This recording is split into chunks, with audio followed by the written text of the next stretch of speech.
Hello, ഒരു veg pulao ഉണ്ടാക്കിയാലോ? അതിനാവശ്യമായ വെജിറ്റബിൾസ് എന്തൊക്കെയാണെന്ന് നോക്കാം. ബീൻസ്, പൊട്ടറ്റോ, ക്യാരറ്റ്, സവാള, പച്ചമുളക് ആൻഡ് ഇഞ്ചി. പിന്നെ ഞാൻ കുറച്ച് സ്പൈസസ് ആൻഡ് കുറച്ച് കാഷ്യൂനട്ട്സ് എടുത്തിട്ടുണ്ട്.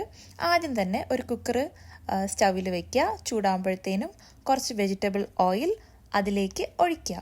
ഓയിൽ ഹീറ്റ് ആകുമ്പോഴത്തേക്കും നമ്മൾ എടുത്തു വച്ചിരിക്കുന്ന സ്പൈസസ് ആൻഡ് കാഷ്യൂനട്ട്സ് നമുക്ക് ഇതിലേക്ക് ആഡ് ചെയ്യാം. അത് ജസ്റ്റ് ഒന്ന് ചൂടാവുമ്പോൾ നമുക്ക് എന്ത് ആഡ് ചെയ്യാം? ഇഞ്ചി, പച്ചമുളക് ആൻഡ് സവാള ഇതിലേക്ക് ചേർത്ത് കൊടുക്കാം.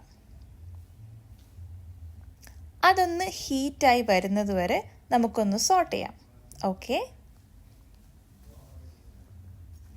അത് നന്നായി സോട്ട് ചെയ്ത് കഴിയുമ്പോൾ നമുക്ക് പൊട്ടറ്റോ ആൻഡ് ക്യാരറ്റ് ഇതിലേക്ക് ആഡ് ചെയ്യാം.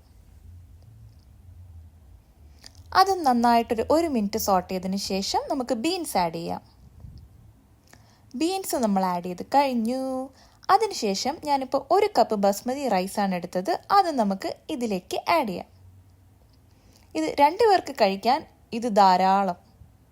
അത് കഴിഞ്ഞിട്ട് ഞാൻ ചേർക്കാൻ പോകുന്നത് കുറച്ച് മഞ്ഞൾപ്പൊടി ആൻഡ് കുറച്ച് മുളക് പൊടി ആൻഡ് 2 സ്പൂൺ ഉപ്പും ചേർക്കുന്നുണ്ട്. അതും നന്നായി സോട്ട് ചെയ്തതിന് ശേഷം 1 കപ്പ് തേങ്ങാപ്പാലിൽ 1 കപ്പ് വെള്ളം ഒഴിച്ച് മിക്സ് ചെയ്തതും ഞാനിതിൽ ചേർക്കുന്നുണ്ട്. അപ്പോൾ ടോട്ടൽ 2 കപ്പ്. അത് നന്നായിട്ട് സോട്ട് ചെയ്തതിന് ശേഷം കുക്കർ മൂടി വയ്ക്കുക. ഹൈ ഫ്ലെയിമിൽ ഒറ്റ വിസിൽ കേൾക്കണം. എന്നിട്ട് നമുക്ക് സ്റ്റൗ ഓഫ് ചെയ്യാം. അത് കഴിഞ്ഞ് കുക്കർ മാറ്റി വയ്ക്കുക. പ്രഷർ എല്ലാം പോയതിന് ശേഷം നമുക്ക് ഓപ്പൺ ചെയ്ത് നോക്കാം.